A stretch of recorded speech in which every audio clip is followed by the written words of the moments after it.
the cross. So, and also, this is our entire global family of churches. We're going through this series entitled The Cross. And what do we want to achieve after this series? That we'll be looking at encounters of characters in the Bible with Jesus and how they encountered Jesus' suffering, crucifixion, death, and resurrection. And because of those encounters, may nagbago sa kanila. And at the end of it, we hope to understand that the cross is so foundational at the center of everything that we do, that every time we encounter Jesus, there will be a change in our lives. Amen? Sino dito na-encounter mo si Jesus at may nagbago sa buhay mo? Diba? Kung hindi pa, okay lang, may 2025 ka para ma-encounter si Jesus. And like we said, we're going through this at the start of the year. Every year is a fasting. And when we go through the start of the year, what's the most common thing ginagawa? Maliban sa pag-take ng video ang ginagaya mo si Manny Pacquiao. The most common thing that we do is this. We are all seeking. Sometimes we're seeking.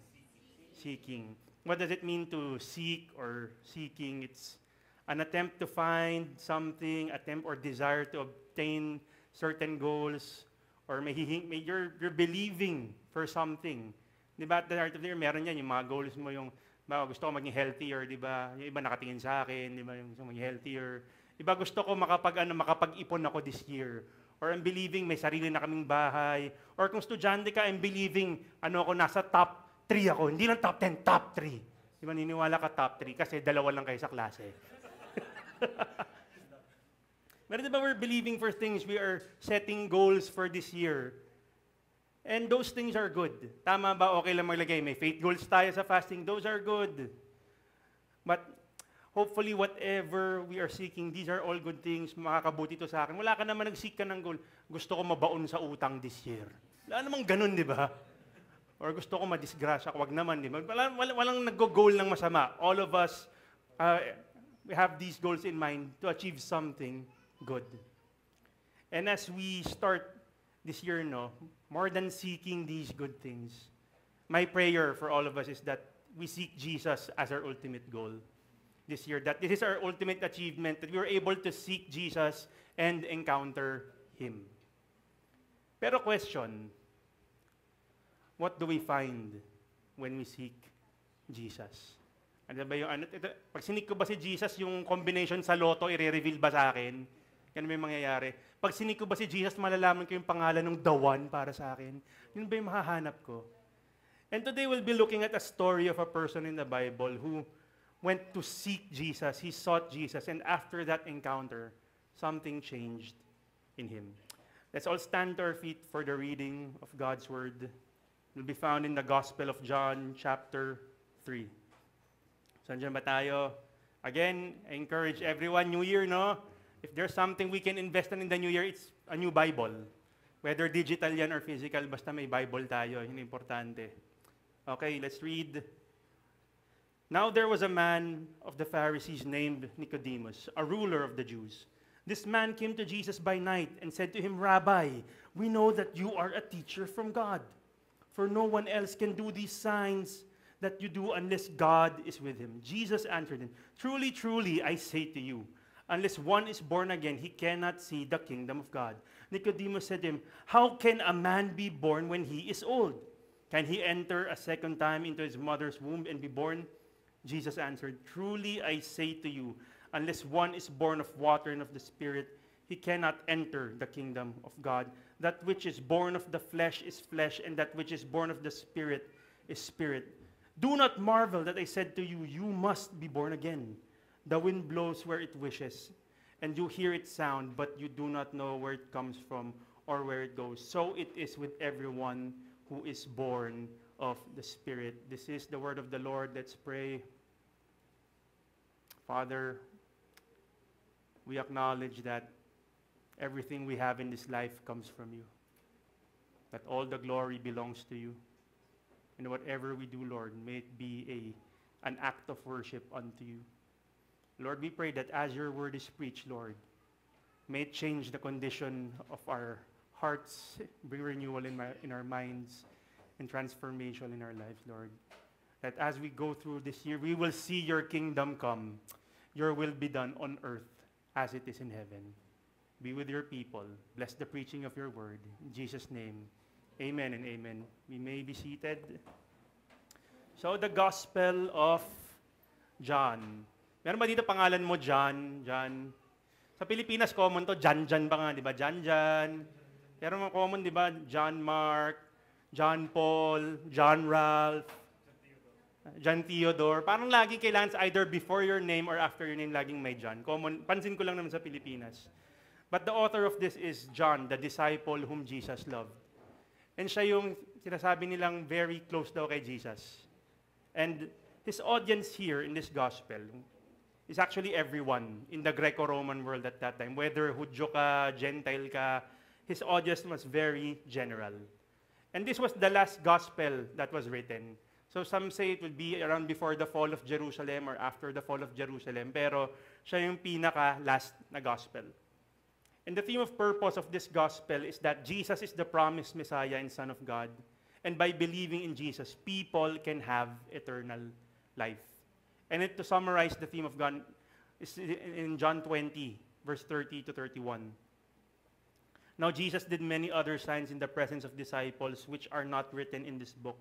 But these are written so that you may believe that Jesus is the Christ, the Son of God, and but by believing in Him, you may have life in His name. That word life, in the original language, Zoe, is mentioned 63 times in the Gospel of John alone. In all of its 21 chapters, 63 times. So parang kung gagawin mo yung math kulang 3 times siya minimension per chapter. And the word eternal life is mentioned 17 times. Yung phrase na eternal life. So there is a clear emphasis on eternal life here in the Gospel of John. And John used 7 signs or miracles written in this Gospel to point to the identity of Jesus. So ito yung 7 signs na yon. Like pag nagda-drive ka, di ba may sign, turn left to go here, turn right to go there. Hindi yung stop sign, hindi yung color yellow, tapos sabihin mo go faster. Hindi yun hindi yun. But it's a sign where you are to be headed. And John used these 7 signs to point to Jesus. And pointing to Jesus as the one who is the I am. Kaya meron ding 7 I am statements. When you look at the phrase I am, this is in reference to in Exodus, in the burning bush moment, sinasabi ni Moses, how will people know that ako na pinapadala mo ko? Tell them that I am sent you. So that is, when sa Jewish culture, when they know I am, they know that Jesus is speaking that I am the God of your ancestors. So ang interesting kasi dito sa Gospel of John, there are many phrases that are for the Jewish people, but he tries to also explain it to the Gentiles. So I cannot make an outline for this gospel because I cannot do it justice kasi sobrang broad ng kanyang approach, but that's the pretty main theme. And the interesting thing about the Gospel of John, familiar kayo sa synoptic gospels, di ba, Matthew, Mark, Luke. Parang kung titignan mo, parang nagkopyahan ba itong tatlong to, di ba? Kasi parang pare-pareho yung nakalagay. John has 93% original material na mahahanap lang natin in his gospel. More than, of course, there are the signs and the I ams, but there are also different encounters with different people that are not written in the other gospel. And one of them is with his encounter with Nicodemus. So yan, kung napanood mo yung series na yun, alam mo yan, si Nicodemus. Nicodemus, in chapter 3, now there was a man of the Pharisees named Nicodemus. This man came by night. So bakit by night? No? Isipin mo, bakit gabi siya pumunta? Ano ba to? Na-late lang ba siya or busy siya? Scholars would say that there are many reasons why Nicodemus came by night. Because people, teachers of the Jewish law, Jewish teachers, often nag-study sila sa gabi. So Norman, pag gumagawa pala tayong preaching ng gabi, biblical pala yun. Kaya, pag gumagawa ng preaching, ba't sa gabi pumapasok? So maybe something. But usually at night time, dun sila nag-aaral kasi in the morning they had their priestly duties. May mga ginagawa sila. But the most likely, the reason is he came by night to avoid to be seen. So natatakot siya. Because night was the time of secret deeds, or kung ayaw mo makita ka, sa gabi mo gagawin. Di ba pag nanonood ka ng pelikula, yung may mga secret meeting, yung sa gabi sila mag-meet sa ilalim ng tulay, or di ba yung walang CCTV. Hindi naman sila mag-Facebook Live, meeting with Jesus now. Hindi naman ganon. But it was something secret at that time. And because Nicodemus feared for his reputation. As mentioned in verse 1, he is a ruler of the Jews. And what does that mean? He was a member of the Sanhedrin. So ano yung Sanhedrin na to? It's a group consisting of priests and religious teachers who decide on the legal matter of the Jews. So parang ganyan, sila yung judicial system. Parang sila yung Supreme Court ng mga Jews at that time. And alam na natin na they had a tension. They didn't have the best relationship with Jesus. So kung ikaw, member ka ng Sanhedrin, makita kang kasama si Jesus, tingin mo ano gagawin sa'yo? Chances are baka papatay ka. Treason, taksil, kasama si Jesus. Gaganunin. Tapos trending na siya, di ba? Gagawin siguro ng panahon na yon. But that's why he decided to meet Jesus.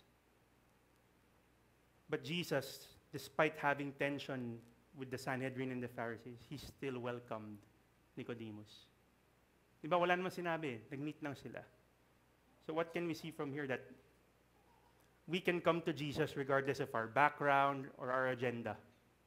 We can come to Jesus even if there is a part of us that feels we cannot publicly confess na umaattend ako sa church that I'm following Jesus. You can still come to Jesus.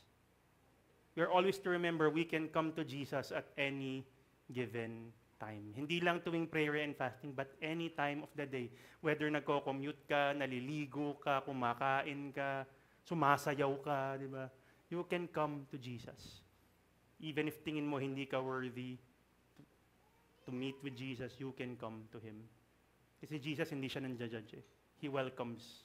And He was even judged. Why do you eat with sinners and prostitutes? Jesus welcomes all kinds of people. So this year, clear. Can we approach Jesus? Yes. Continuing with the story. So nagsimula na yung conversation nila. Unang sinabi this man came by Jesus by night. Sabi niya, Rabbi. So Rabbi, ibig sabihin, it's a title given, teacher. So napakataas. If you call someone Rabbi, ibig sabihin you're willing to listen to this person's teachings. Sabi niya, Rabbi, we know that you are a teacher, come from God, for no one can do these signs that you do unless God is with him. So parang there was part of him that parang, tingin ko galing ka kay Lord eh. Kasi hindi mo pwedeng gawin yung mga ginawa mo miraculous signs. Then Jesus answered him. Pansinin niyo sa Bible when Jesus would answer, hindi siya direct answer, but it's a statement that would make you think and reflect. Ang sabi niya, truly I say to you, unless one is born again, he cannot enter the kingdom of God. Pansinin niyo yung verse 4, no? Biglang naging pilosopo to si Nicodemus. So na-imagine ko paano yung tono niya dito kung Pilipino siya eh. Talaga ba?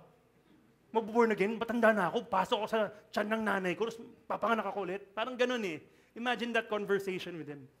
Parang gulat siya at the same time pilosopo siya. Parang how can a man be born again when he is old? I don't know how old is he, pero malamang matanda na siya by this time for him to be a ruler of the Jews. Enter a second time into his mother's womb. Medyo pilosopo. And again, in Jesus' fashion, he answered him, truly, truly I say to you, unless one is born of water and of the Spirit, he cannot enter the kingdom of God. One cannot see or enter the kingdom of God unless he is born again. And to be born again is not a physical birth, but it's like a rebirth. But born of water in the Spirit. So, paano yung baptism ba yan? So, what does that mean? One must be reborn, but not in the literal sense, but by water in the Spirit.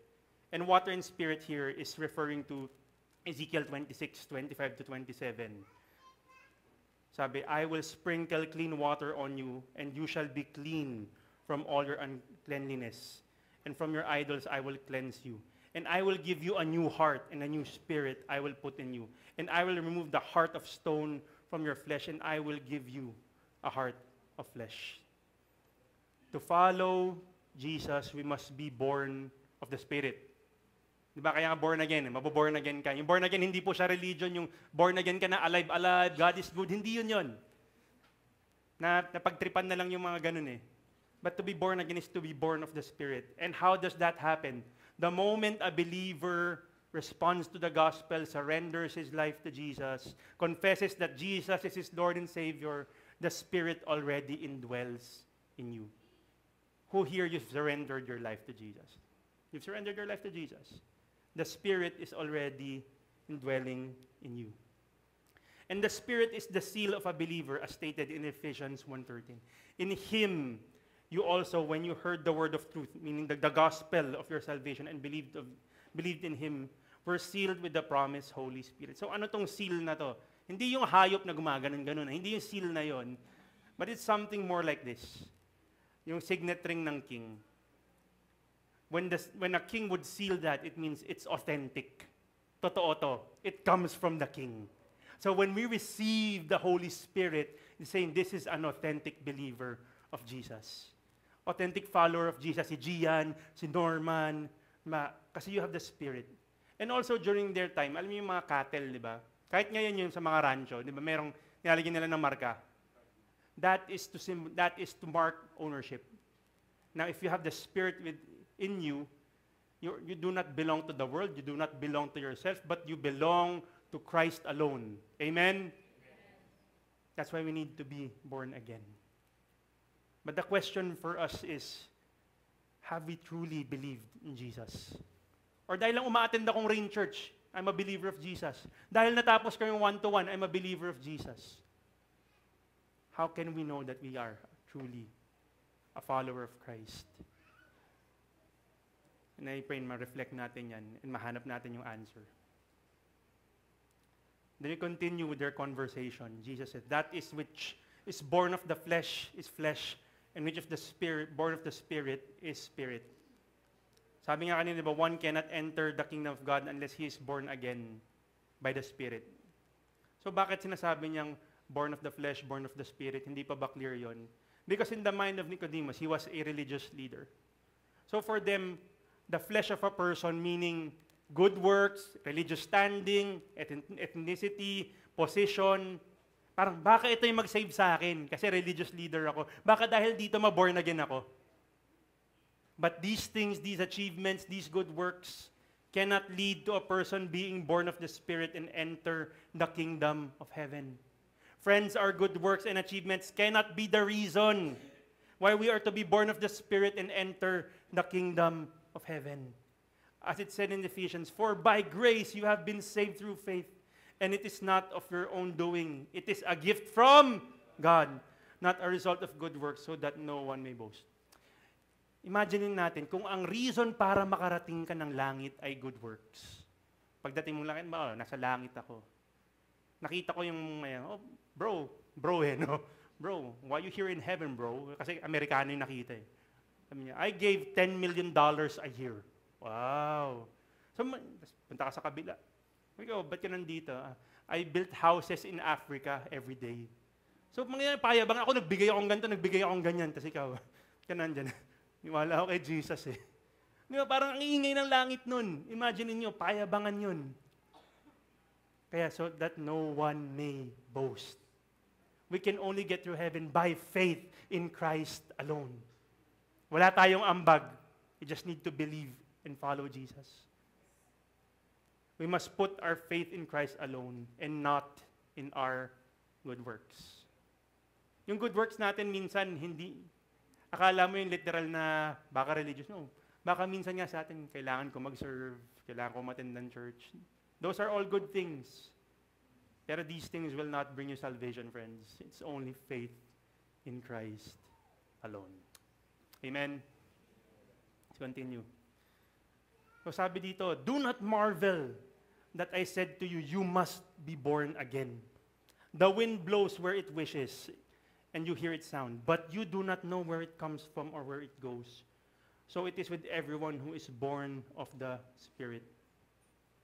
So sinasabi ni Jesus, huwag kang magulat, huwag kang mag-wonder, parang do not marvel na sinabi ko yan.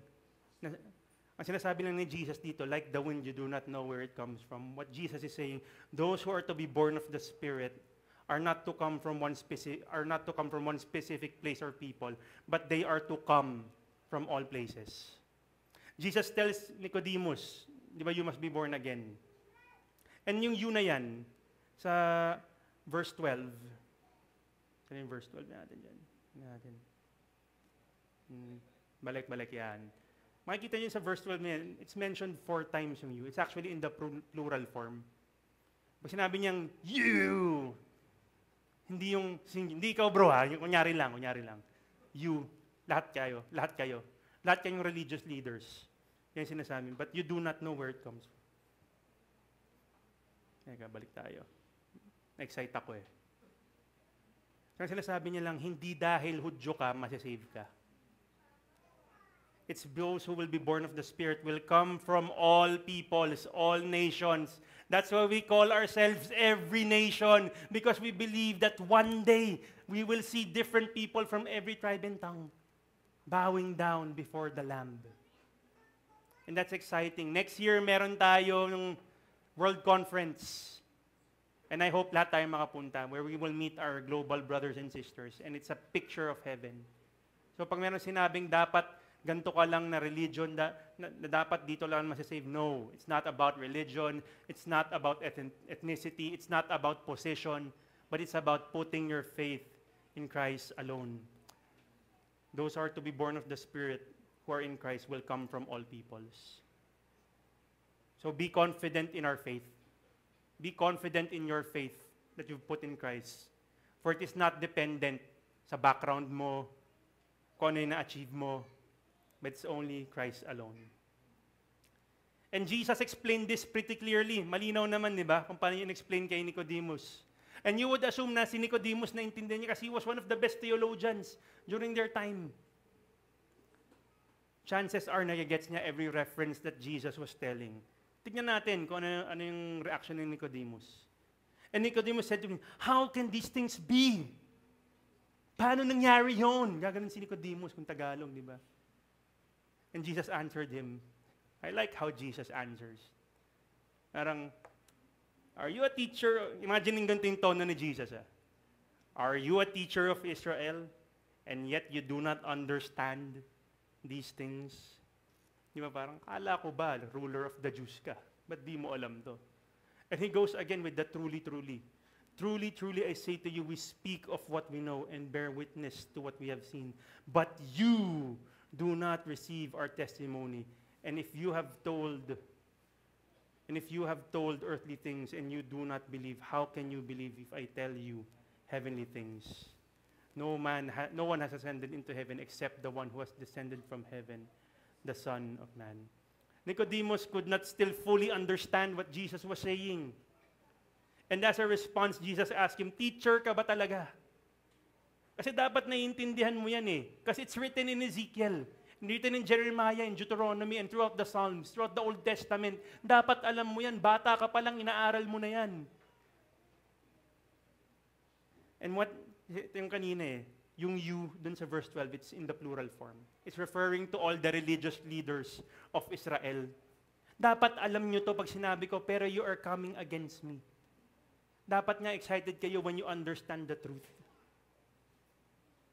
The Sanhedrin failed to recognize the truth of what Jesus was teaching despite being experts of the law because they were too focused on being religious and because of their titles.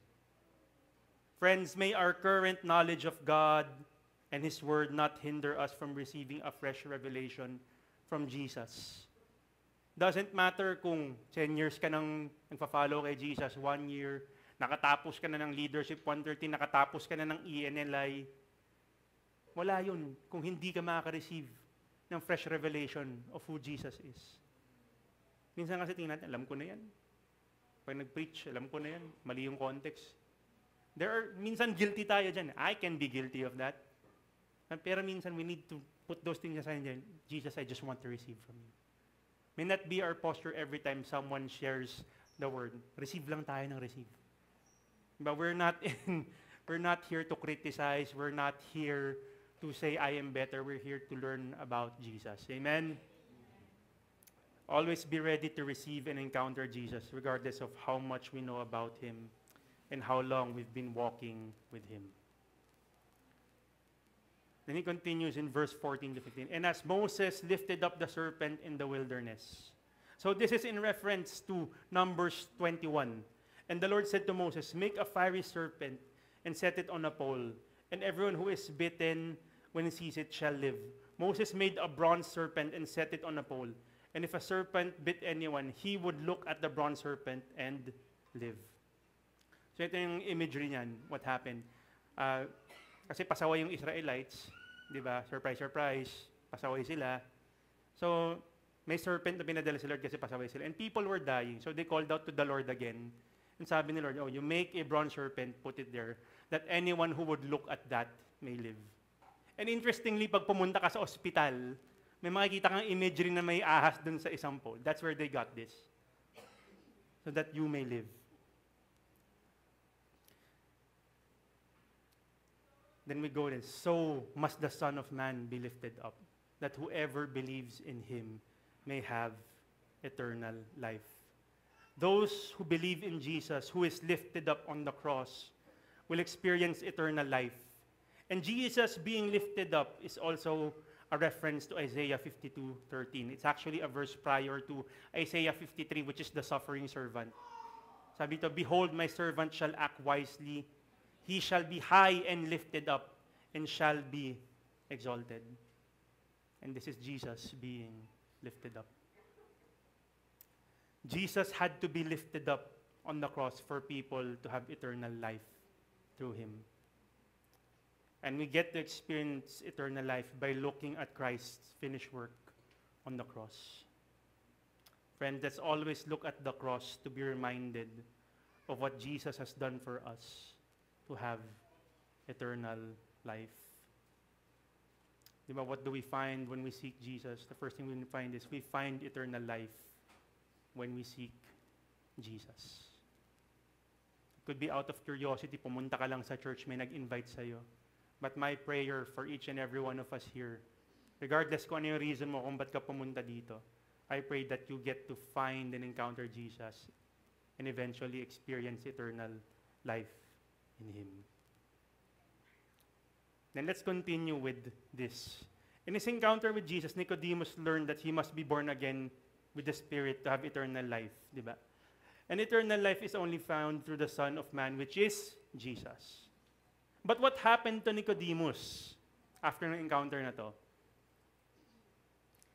The next encounter with Jesus was mentioned in John 7. The officers then came to the chief priests and Pharisees who said, "Why did you not bring him?" The officers answered, "No one ever spoke like this man."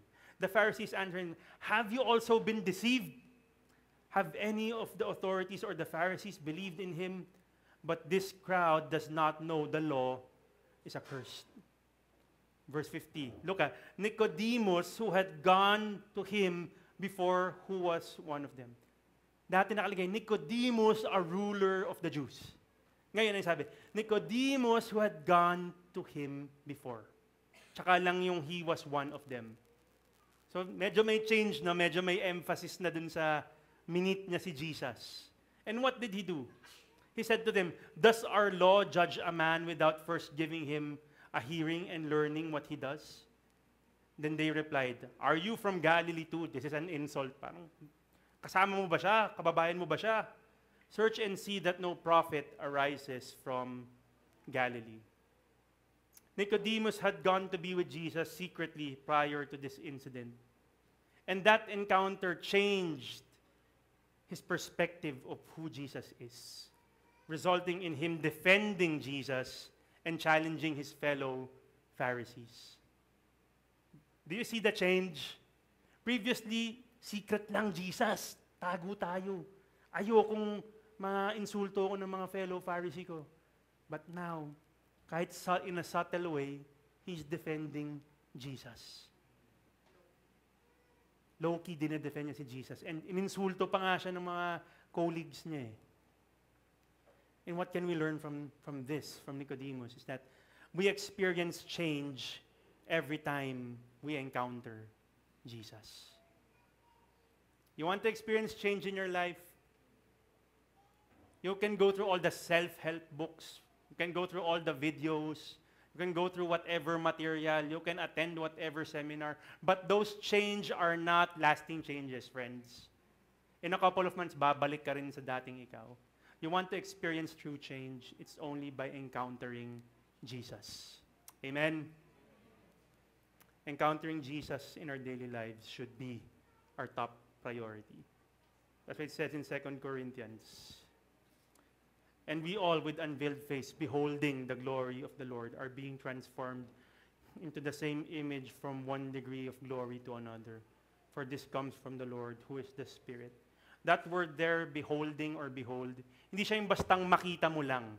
When you see in the Bible the word behold, it means when you see this changes everything. When we behold the glory of God, when we encounter the glory of God, it should bring about change in our lives. When we encounter God, may nababago ba sa atin? Or baka nagiging, lang tayo, familiar na lang eh. I go to church, I raise my hands, I sing 3 songs, magta-transition si Norman, sisigaw siya, iiyak kami. Kasi Robert, nandyan, nagkiklik, nandyan yung pastor na malaki, may balbas, papatawa konti, alis. Is that will bring change in our lives? My prayer for all of us, this 2025, hindi lang tong 6 week of prayer, this week of prayer and fasting and consecration, but each and every day, we get to behold who Jesus is. Me and Pastor Jonas, we've been reading this book. Hindi ko nalagay yung picture. It's entitled, Discipleship Begins with Beholding. Before you can go and make disciples, before you share the gospel, you need to encounter God first. That's what happened with Moses. Before siya humarap kay Pharaoh, he had his burning bush moment, his beholding moment. We all know about Apostle Paul, who wrote 2/3 of the New Testament, how God used him. Before he became the Apostle Paul, he was actually a killer of the Jews. But he had that beholding moment with God that changed his life forever. May we have that same encounter with God each and every day. And yung change, okay lang yan kung hindi siya radical agad. I've known some people, the moment they surrender their life to Jesus, tumigil na sila magyosi, tumigil na silang uminom, magmura. If hindi pa nagbabago, okay lang. We're not after perfection, but progression. So, konti-konti lang. Kung halimbawa, last year, 365 times ka nagmura. One a day, no? Grabe. Tapos this year, 36 na lang. Once a month na lang.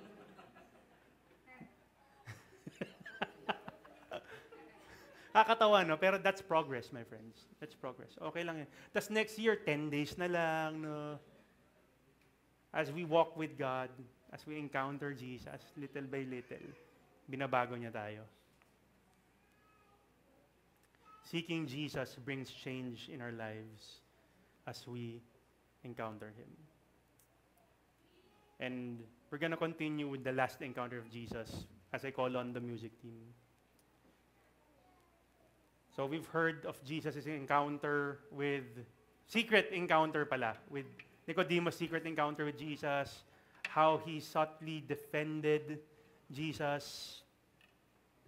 And the next time, or the last time he was ever mentioned in the Bible, is in John 19:38 to 40. After these things, Joseph of Arimathea, yung these things after the crucifixion, after mamatay ni Jesus, Joseph of Arimathea, who was a disciple of Jesus, but secretly, for fear of the Jews, asked Pilate that he might take away the body of Jesus. And Pilate gave him permission. So he took away his body.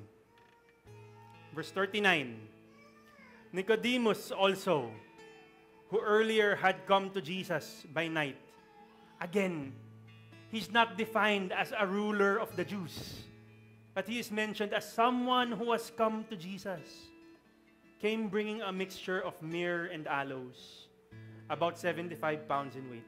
So they took the body of Jesus and bound him in linen cloths with spices as the burial customs of the Jews. There's a clear emphasis on Nicodemus meeting Jesus. As mentioned in chapter 7 and in chapter 19. Hindi na Nicodemus a ruler of the Jews, but Nicodemus who had come to meet Jesus. And after meeting Jesus, there was a change in him from subtly defending Jesus to publicly being there. He openly risked his reputation and security to honor Jesus in contrast to their first meeting. Isipin nyo, Jesus died because of treason. Kaya siya pinako sa krus kasi may kasalanan siya. And anyone who was associated with him, there would be repercussions. Kaya nga si Peter, di ba, tinanong siya nung 3 beses ng mga kasama ka, di ba ikaw yung kasama ni Jesus? Hindi. And that was a disciple of Jesus. But this guy, he just had that one encounter with God. One encounter with Jesus. And then he said boldly, okay, wala na akong pake. If people see me, I will do this. In a Jewish setting, yung linen shrouds, yung pag binalot siya, it's actually part of an honorable burial, specifically for someone who was righteous. Sipin nyo, kaka-accuse lang kay Jesus na traitor ka, but he saw someone as honorable and righteous. And the spices, they were important because they were used not to preserve the corpse, but to diminish the smell. Kasi patay na eh. In a practice to pay the final respects to the deceased. But let's look at this in verse 39. The amount of spices mentioned in verse 39 is extraordinary, unheard of. 75 pounds. It's a lavish amount of spices. Sobrang laki ng spices nun. Yung amount is actually enough. The amount is actually befitting for a burial of a king.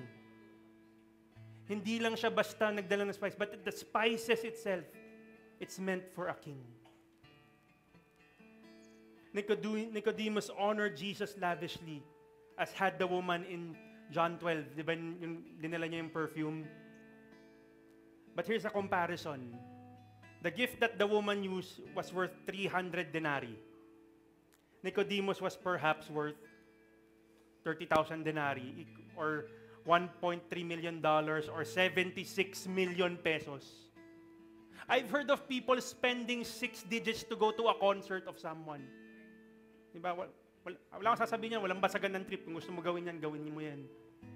But to spend 76 million pesos for someone you've only encountered once, and someone who said, traitor, patayin natin no.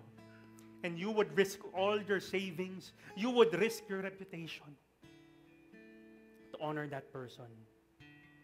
In a setting where Jesus was condemned for treason, for claiming to be the Messiah, Nicodemus honored Jesus by lavishing gifts on him as a true king. He honored him as a king during his death. And John uses this imagery of Nicodemus to his audience back then, to go public with their faith, to confess that Jesus is Lord. Because if you go to John 12:42-43, there are those who are secret believers. And some of them were members of the Sanhedrin. And see what happened with Nicodemus. Hindi na secret, but I will risk everything to honor Jesus. The more we encounter Jesus, the more our faith in Jesus should not be kept secret, but be expressed to honor Him each and every day of our lives. Let us live out our faith each day to bring honor to Jesus. Let me end with this. Seeking Jesus leads us to recognize that He is the King of our lives. You may want, nagsimula siya out of curiosity. Siguro may gusto kong malaman kung ito ba talaga yung Lord na yung Messiah na nabasa ko sa Bible. And what happened because of his curiosity? He saw the King of his life. And may that be the same for us this year. That may Jesus not be just a religious figure. Jesus may not just be someone na i-hashtag Jesus. But may Jesus be the King of our lives. Let's all stand. Let's pray and we'll worship Him.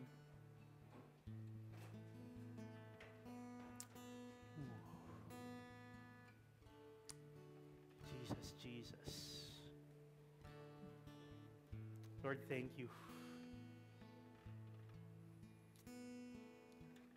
Our words may never be enough to express our gratitude. And I pray each of us this year, as we have that heart to seek you, Lord, may you reveal to us things that man cannot reveal, but only you. And may each and every day, Lord, as we seek you, as we encounter you, may that bring change in our lives. But more importantly, may we see who you are as the only King worthy of our praise, worthy of our worship, and worthy of our heart's devotion. Thank you, Jesus. We honor you. Be enthroned. In Jesus' name, amen and amen.